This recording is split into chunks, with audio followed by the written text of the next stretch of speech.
يا آدم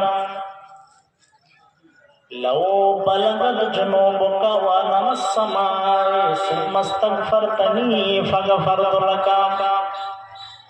হে বনি আদমের বেটারা, তোমরা কান করে শোনো, তোমাদের গুনাহ যদি জমিন থেকে আসমান ছোঁয়া ছোঁয়া হয়ে যায়, আসমানে লেগে যায়, গুনাহগুলি এমন গুনাহ হয়েছে যে জমিন থেকে আসমানে লেগে গেছে, এই পরিমাণ যদি তোমাদের গুনাহ হয়, তবুও তোমরা কখনো টেনশন করিও না, কখনো হতভাগা হয়ে যেও না।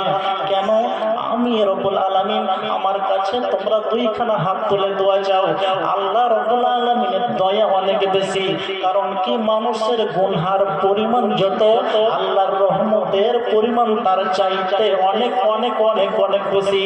কাজে আপনার যদি জমিন থেকে নিয়ে আসমান পর্যন্ত গুনাহ হয়ে যায়, তবুও আপনি টেনশন করিয়েন না।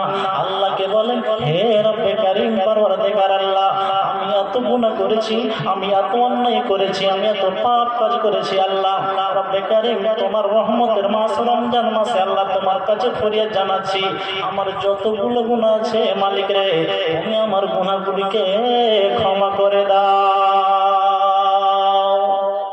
আল্লাহ ক্ষমা করবে না? করবে। কেন? মানুষের পাপের পরিমাণ যত বেশি, আল্লাহর ক্ষমার পরিমাণ তার চাইতে বেশি না কম? তোর চাইতে বেশি। তাহলে আল্লাহ ক্ষমা করবে। তো আমাদেরকে পদ্ধতি জানতে হবে, আমাদেরকে আল্লাহর কাছে সালেন্ডার হতে হবে।